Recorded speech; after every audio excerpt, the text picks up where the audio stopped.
Hi, everybody. We got a few minutes before we get started, but I always like to do it, come on a little bit early so that everyone has a chance to get notified and get in before we get started. So if you're here, let me know. Um, and I'm going to go open my Facebook so that I can see who's here because I'm in a group and it doesn't show me. Hi, Laura.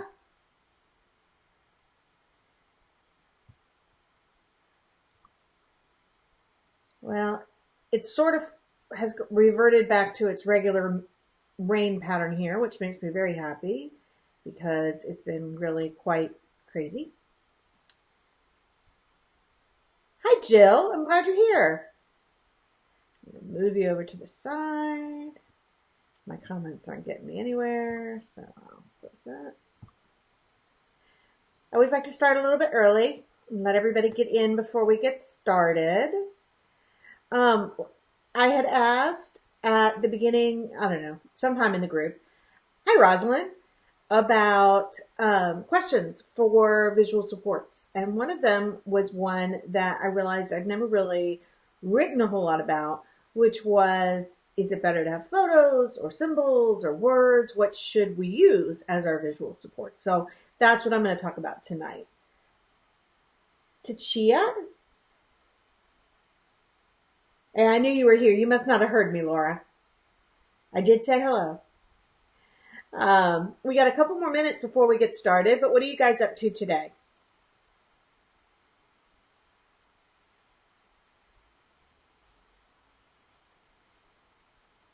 Anything exciting?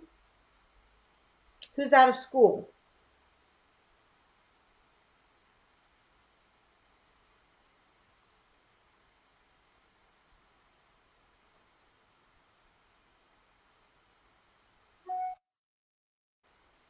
As you all know, I love visual supports.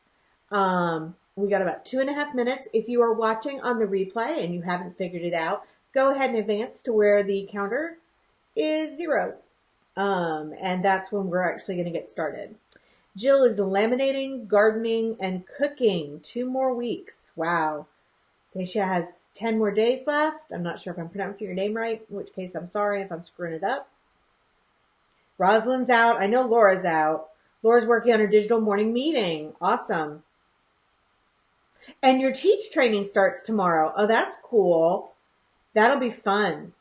I am on my way to Pittsburgh, Texas tomorrow for the Summer Splash conference. And I'm talking about taming the data monster. So I'm super psyched at who I will get to see there. And the next week I'll be in Arkansas. And then the next week I will be at Beat the Heat in Austin, where I know I will get to see a number of you guys from Texas. It is also being live streamed, so that information is going out in my newsletter tonight. And I'll make sure to post a copy of the newsletter in the group as well, because I know there have been a lot of changes to the subscriptions. And so I just want to make sure everybody gets it who signed up for it.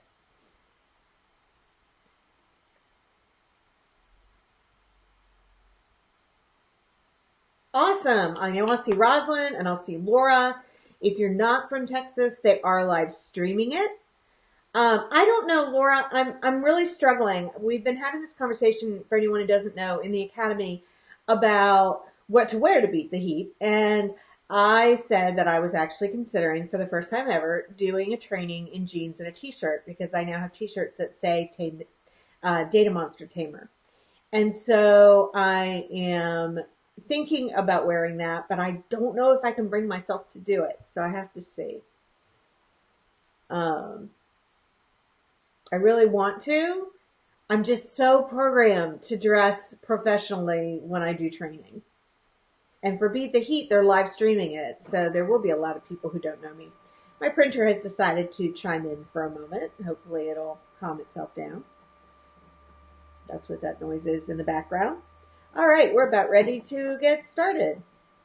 T-shirt and slacks. Yeah, I may make that decision. All right. So it is now 4 o'clock and we're going to go ahead and get started, and hopefully my printer will stop making that noise. I am here today to talk about whether we should use words or photos or symbols and what we know about that in terms of what's effective for visual support. I'm not going to talk specifically about student communication today. I'm going to talk primarily about the way that we communicate with the students. So our visual supports that we use primarily for receptive language. So I'm going to go through them and talk about some of the pros and cons of each. And then I'm going to move on and talk about some of the best practices and kind of how I make these decisions. So when we're thinking about words, we're thinking about, it might be, this is always backwards to me, it might be really blended out by the light. There we go. It might be words written on a paper. It might be on a dry erase board. It might also be something that looks like this. Let me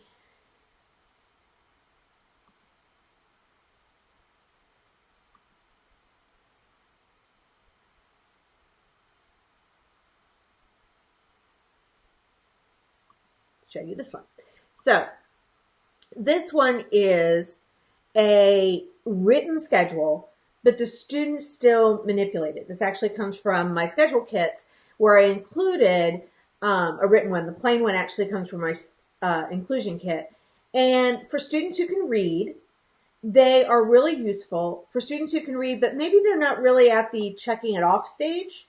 So maybe they don't need to, they're not going to be able to follow it just by checking it out. Maybe they still need to take it and make this smaller. They still need to take it with them and match it to the same word. But they are students who can read well enough to do those kinds of words. They are students who are able to use language efficiently. The great thing about written schedules is that they're easy. They're easy to change. I can write stuff out on a quick Post-it note or a dry erase board. I just always make sure I have one with me. So wherever we go, when I need to sketch out some quick steps, I can write it out and hand it to them. The requirement, of course, is that our students have to be able to read well enough. So we have to make sure that our students' language and reading are really as strong as we think they are. And I see lots and lots of students over time who read, but they don't comprehend. And if their comprehension isn't strong, then a written schedule is going to be much harder.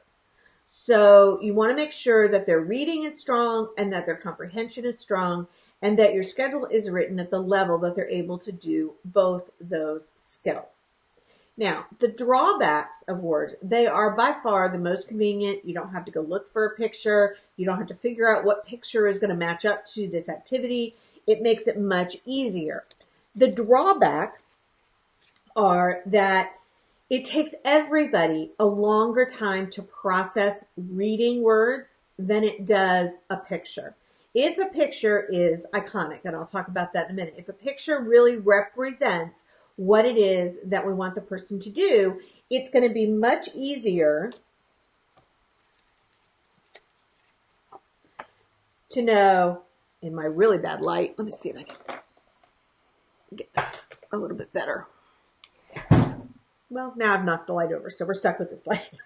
It's much easier when I say this than if I just do, I'm going to take this away so it's not in my way. So if I just show you this card, you guys can read, so you guys understand it. But if you don't read or you don't read quickly, you're not going to be able to process it as fast as this, where all I have to do is show you your shoes and you know to go get them. So sometimes our written words are more difficult because they are harder to process. That also means that at times where there are behavioral issues or the student is confused or upset or in a meltdown, those are times that none of us are processing language very well. Our language processing drops when we're under stress. So increasing that processing or making that processing easier by using pictures at times when the student is really struggling may be the most effective method rather than always relying on words. So sometimes it's useful to have a picture backup, even for our students that are usually able to use words. So our next one up is photos. So actually photographs of items. And the pros of them are that they're pretty easy to make now because we all have a phone, has a camera in it. They're pretty easy to do. We do have to print them out, but that's true of symbols as well. Not quite sure what's going on with my connection. Yeah, there we go. And they're obviously pretty colorful, usually because we can print them out in color rather than black and white. There is no research really looking at black and white versus color. Color just looks nicer. Our other pros are that they're easy to incorporate into some apps. So if you have like Karma's First and Then app, it's really easy to snap a photo really quick and do a first then quickly with it, quicker than probably finding a symbol. And often they're more iconic. You know, I can look at these and I know that you're talking about shoes. But some of our students, one of the drawbacks to them is for some of our students, if my shoes don't look like this, I don't know what you want me to do. Also, shoes, do I need to put them on? Do I need to put them away? Am I supposed to tie them? What is it you want me to do with the shoes? So sometimes a picture of an action may be more effective, and that's something that we can use as well. It doesn't have to always be an object. So one of the drawbacks is if you are using, say, art, and you're using a picture of the art table for your schedule. Now let's say that the day you took the picture, you were using paint. So there's paints all over the art table. But today you're giving out markers. And you get there and the markers are there, the kid may look at it and say, that's not art because that doesn't look like the picture. Now that's not every student. A lot of our students do really well with photos. The other drawback with photos is that sometimes it's hard to discriminate the relevant item from the background. So if we are using a picture program that already has a white background, like in this picture, I deliberately took one that it filled the whole frame, so there's not a lot of background. Versus, this isn't a great example, but if I want you to go to the car, obviously the car is the biggest thing in this picture, but there is some background. So if we're not doing a good job of framing our pictures, or we're not taking the background out, for some of our students, it's going to be hard for them to figure out what the relevant item is in the picture. So that's going to be an extra step that you may need to do with some pictures. So you have to take that into account. So photos are a good option for some reason, and for some students they are, and for some students they're not. And of course, then we have, lost my visual, picture symbols. Picture symbols are probably the most common that we use, and they're going to have probably the most overlap with communication systems. So if I have students using communication systems, I try to make my visuals for my schedules match up to some degree. I can't always make it happen because sometimes they use a language that, or a library that I don't have access to print. But if I can do that, it really does help. We've been using Boardmaker for years. Before that, we actually drew out pictures. We actually had to have an artist on staff who would draw out our pictures. We used to have a giant notebook at my school that had Xeroxes of all of the hand-drawn visuals that we used. I can't draw at all, so I have to rely on somebody else to do this. So Smarty Symbols, Boardmaker, anything like that creates a symbol. The good thing about symbols are that they're pretty iconic. Most of the symbols are designed to be something that's going to be easy to understand. The other good thing about them is that they're easy to standardize. So if we always wash the dishes at the sink, then we don't worry about whether or not this symbol looks like the sink. We just know it matches the visual at the sink and I check in. I have a matching picture there with that. they're probably the easiest. One of the other drawbacks I didn't talk about with photos is that you have to take new photos when you go to a new environment. So when I move from class to class, we're going to have whole new photos. When I go to ESY, that teacher is going to have to create whole new photos if she's a different teacher or classroom than where I usually am. As opposed to symbols where I could send you with your symbol schedule or I could send you with your written schedule and you're going to be able to manage and make adaptations. So they're a little bit more standardized and that's a definite plus for them. The drawback to them is that for some of our students, they're hard to understand. This is clearly washing dishes. It's an action. I can depict it easily with symbols. But sometimes we have to get pretty esoteric. So in and out get difficult to do with pictures and symbols, with photos and symbols. It's going to be easier to find in and out and prepositions and pronouns and things like that. Listen, things that don't have an actual action or object, we're going to have a symbol for. But the symbol won't be as iconic as an actual picture of somebody doing the actual task. So then we have to sometimes be a little bit more creative. So we have to think about that and take that into account. All right, let me check my notes and make sure I'm on the right page.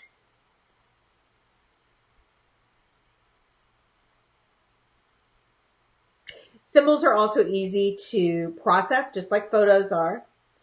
I'm going to touch very quickly on objects because sometimes you will have a student who needs to use an object schedule.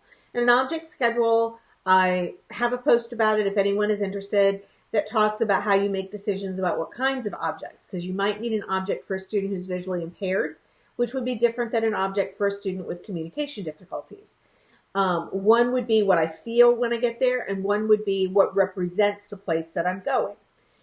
I usually only use objects when symbolic pictures don't work anymore. If they're not being effective, I'll drop back to objects. But it's important to recognize that we want them, if we're using iconic objects and transition objects, that we want them to represent something the student actually uses. So for instance, if we're using toilet paper for representing going to the bathroom or a toilet paper roll, think about whether or not this is a student in pull-ups who maybe never uses the toilet paper. Maybe somebody else cleans him up. That's not going to be a meaningful transition object for him. So we want to make sure that we've got a good match between the object and the student's actual experience.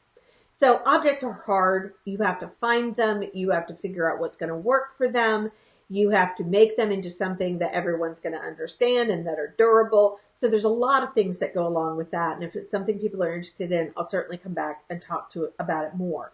But for most of our students, when I think about best practice, obviously one of the things we're always going to do is we're always going to pair our words and our pictures. So unless our students are only using the word schedules, I'm always going to pair those pictures with words. It's literacy.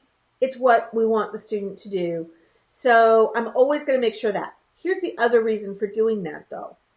It makes it a lot easier for us to know what the schedule says because we can read it and we know it's wash the dishes, not just go to the kitchen.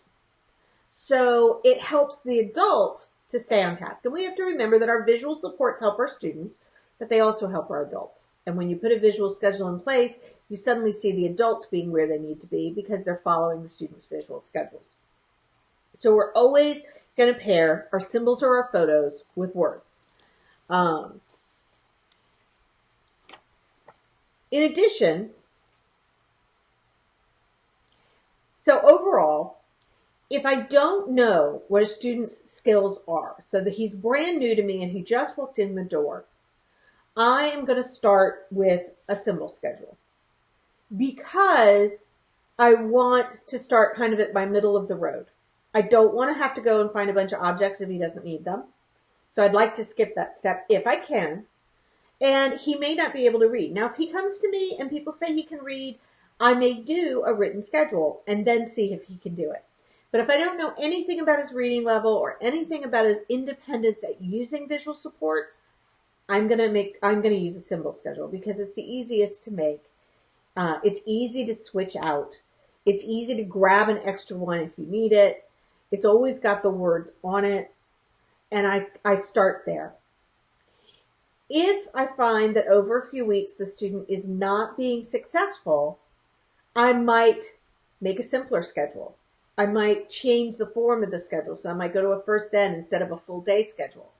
Or if I decide that he's really not able to match the visuals to the check-in spaces, or he really doesn't seem to understand it, then I might drop down to objects. If I find that he's walking up and going, wash dishes, and he's clearly reading, I'm going to put him on a written schedule. I'm not going to hold him back because this is easier. I'm going to move him forward to a written schedule. I might start with a written schedule that he manipulates with cards and then move to a written schedule that he checks off, just because it makes it a little bit easier to understand what the schedule is for when I have to carry it with me and check into a place that has a matching item. So if I find that he's cruising through it, I may up the ante.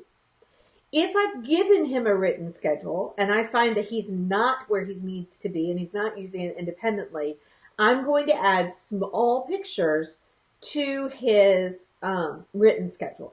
So I'm not necessarily going to switch him all the way back to a card schedule, but I might just add a picture to the words so that I can help with that.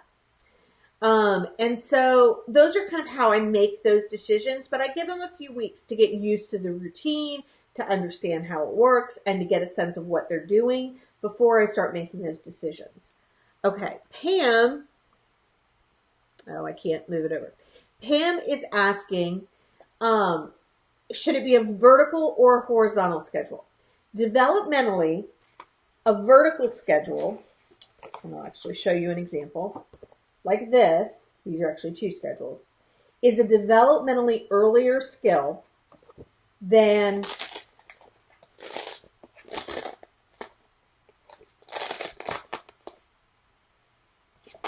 we're missing a step, but than a horizontal schedule that's followed from left to right. So this schedule is something I would start after a student has mastered the up and down.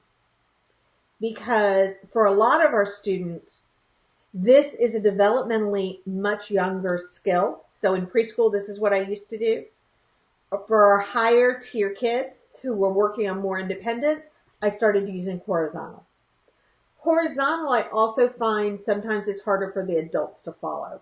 It's harder to figure out which strip because we all just kind of go in lines. So it's also harder to check because if you're putting up your visuals on a wall, if you're putting them up horizontal, the first visual will be here. The next visual will be here. The next visual will be here. And they'll be stacked vertically, which means Jim has to check it. Then Bob has to check it. Then Sally has to check it. And they all have to come to the same point on the wall. Whereas when I have a vertical schedule, everybody's in a different place. So everybody can check it simultaneously, which makes it a little bit easier for classroom management. That's an excellent question. Okay, let me check my notes again. Oh, and finally, the one thing that I also do is I would increase my use of pictures when the student is in crisis. So if the student is struggling with something, drop back to a picture if he's using written words. It's one of the reasons why my lanyard that I wear around my neck always has pictures on it, because we need it when the student isn't understanding, so he needs the extra picture cue. I could always put my hand over it if I really felt like he didn't need it. But I'd rather have it and not need it than need it and not have it. Pam says, can I also decrease the size of the picture and start making the words bigger? Yes, you can. That is an excellent question. So Pam is bringing up the question of how do you advance a student through a schedule? And that's exactly what I would do. I would start making the words, sorry, I can't tell what you can see. I'd start making the words bigger and the picture smaller. It's one of the reasons why I move kids from picture schedules to word schedules. And I should have pulled, I actually have a set of cards I made for a student that had a little picture and a big word so that you could make that shift. So that they begin to attend to the thing you want them to attend to, but they've got a fallback. And that's one of the things I do. I'll make a schedule and put it in a page protector that has a little visual and the word, so that when they're checking it off, they're getting both, but the visual is small. So yes, that's definitely the way that you could do it. Do I put more than one student schedule side by side? I do. I often have a transition area. So that, in fact, if you look at my old office in my old house, it's actually on my closet. There's strips of Velcro on my closet. I don't know what the buyers are going to think about it when they see it, now that I think about it, because that's where I took pictures of schedules. But I will do this. However, if you have the student who comes and clears the schedule with one, he can walk up to it with one hand and get every one of those visuals down, his schedule might go someplace else. So don't feel like your kids all have to have their schedules in the exact same place. So, for instance, I had a classroom in a basement where we had these 4 giant columns in the middle of the room. They were spread out along the room. And we were thinking, oh my God, these are going to be, horrible. They're going to be in the way. We're going to be running into them, whatever. They were the best thing that ever happened to us, because we put each kid's schedule on a column, and then we put another kid on the other side of the column so that they couldn't mess with each other's schedules. And it was awesome. Now, they all had to go to different places to check them, which if you're teaching them to use them might be a problem, but it kept our kids from taking the wrong schedule. They always went to their own space. For some students, they need a transition wall where we go always to the same place. Frankly, in some classrooms, we need a transition wall, and sometimes it's not completely related to the student. It's much easier for the adults to process going to the same place at every transition than to have to look at their schedule and figure out where he goes. If I always go to the transition wall to check his schedule, I know where he needs to go next, and I don't have to pull out my schedule and figure that out. In the beginning days of school, that's a really good way to do it. Then you can start moving them around. So for some of our students, they may be at a point where you could put their schedules, like this one, in a notebook and put it on their desk and have them either flip through it or follow it. I had a student that he had his own notebook, and only one of these would be there, but each page had a mini schedule for the activity on it. And so each page was an activity we were moving to. That worked really well for him. He was not independent with it. We had to carry it with him, but he needed those visual supports. Just be careful before you start putting your visuals schedules on desks, in notebooks, that your students are able to be responsible for them. I once thought it was going to be so useful to give everybody a portable schedule, and it was the worst day of my classroom experience because no one ever had their schedule when they needed to, because the kids didn't know how to keep track of their schedule. So they never had it with them when it was time to transition. And in fact, we got to the end of the day and I'm like, where are all the purple schedules? Where'd they go? Well, it turned out they were in one of our staff's pockets, because all day he'd just been taking them and stuffing them in his pocket as he moved between activities. So just be careful about that. Sometimes it's easier to start your class off at a lower level and bump them up as you go, rather than starting them too high and then having to back up some. So just keep in mind that you may start off easier than your students can manage, because it's easier to bump them up and individualize than it is to bump them down and have to replace and start over. Pam gave the example that each of her students are on colored paper that represents them. I don't have my colored schedules with me at the moment, but one of the things, actually my polka dots come in different colors. I don't have the different colors with me at the moment, but each kid has his own color. So in my schedule sets, all of my students, there's a different color. There's like 15, 16 colors within the set, so that in the class, every student has his own color. That makes it easier for us to process, not just our students. So that's an excellent idea. If you don't have a lot of color ink, print your schedules out on color cardstock or colored paper. And that way you'll be able to use them that way.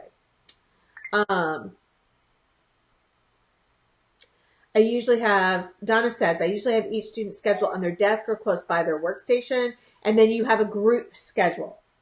It depends on your students. If your students are able to manage with those types of more portable schedules and they're not getting lost, then absolutely start that way.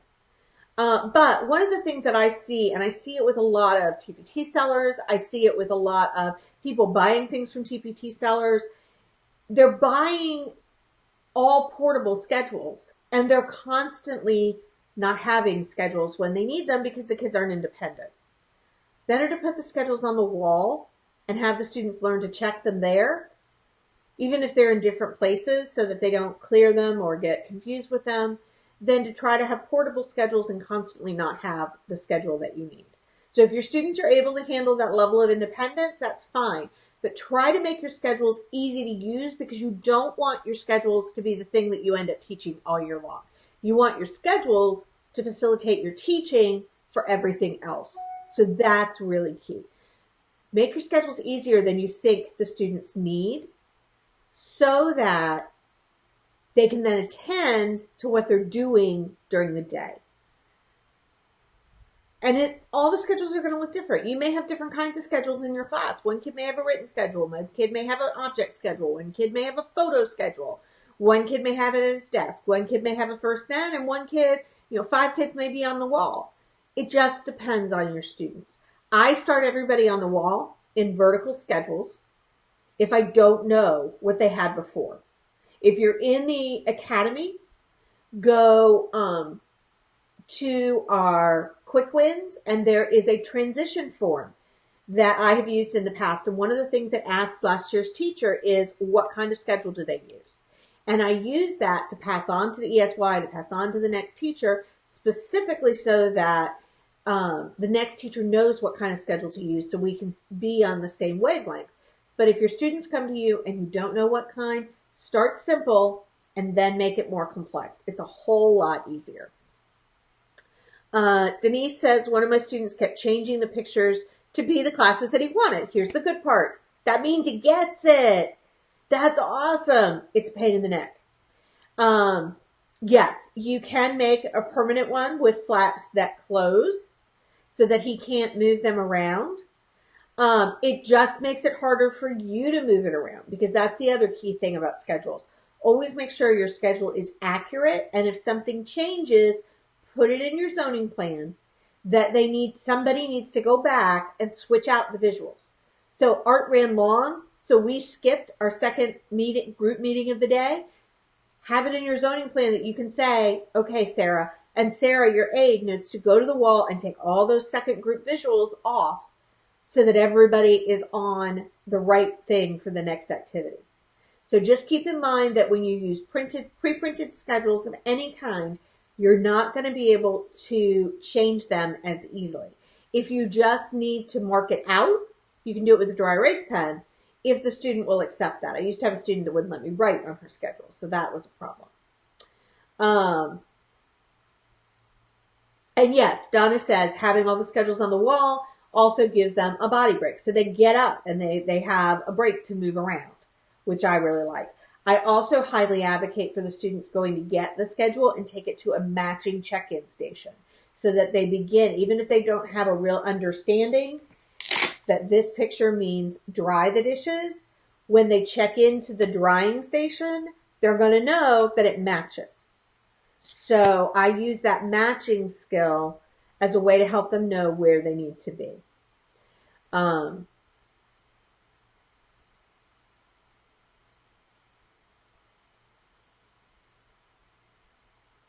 One of the things you might do, instead of the fold over flap, if you have a student who's changing up your schedule, is one thing we do is we supervise them and we teach them we can't do it.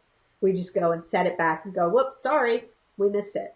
Is to put a visual schedule of the day beside the visuals so that you can see when he has messed it up and then easily put it back in place. So sometimes I'll use a photo. Sometimes I'll just print a strip of the schedule so that we can see what goes where. Okay. Pam says she only puts out 2 schedule pictures and the second one was more fun. And that worked as a first then. The other thing you can do that we've done with a lot of students is, let's say, this is not a mini schedule, but an actual schedule. And I just want him to do the first 2 and not get overwhelmed. Just put a flap over it. And then bump it down. And we just put Velcro along the sides. We made a flap that had the corresponding Velcro, and we just moved it down as we went. So we set up the whole schedule during the day, and we just bumped the cover down so that they could only see 1 or 2 pictures at a time. And that made it easier for a lot of our students that couldn't handle the whole thing or that went and messed it up. Out of sight was out of mind for a lot of our guys. And that way, if we needed to make changes, we just went under the flap and made them, and it wasn't an issue. All right, you guys have some great questions. Think I got them all.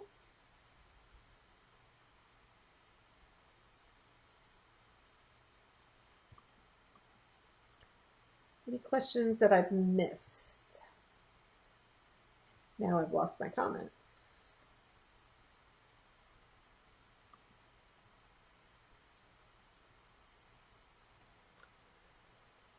This is just weird.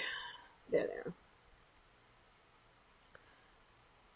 Okay, Terry says, what about the children in an inclusive classroom?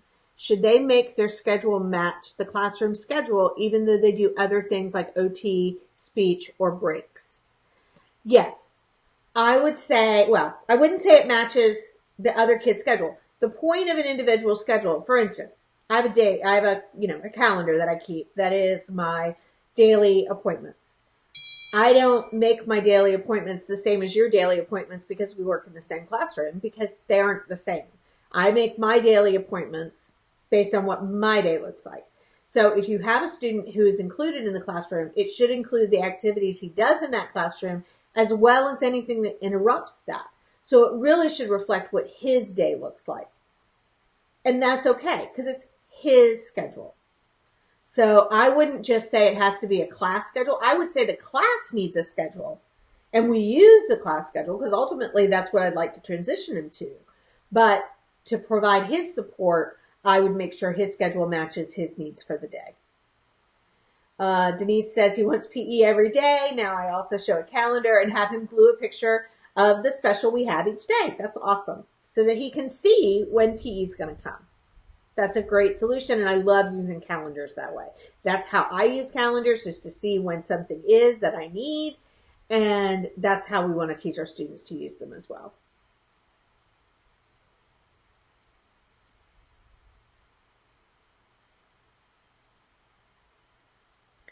All right. If you are in the academy, we have a live workshop tonight at 8 o'clock Eastern, and it is about leadership in the classroom. So it's a continuation of our working with teams, but basically how do you lead the classroom?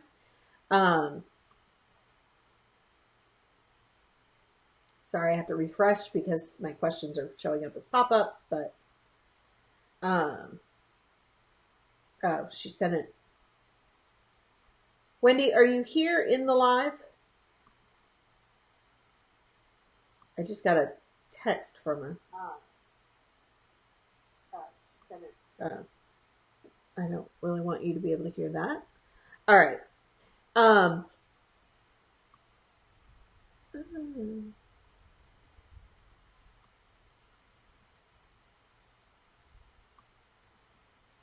right. So if you're in the academy, 8 o'clock tonight Eastern time, we have a live workshop looking at leadership in the classroom. So we will be talking about how to be a leader in the classroom, how to lead your team to what you want your classroom to be, and how to share the vision.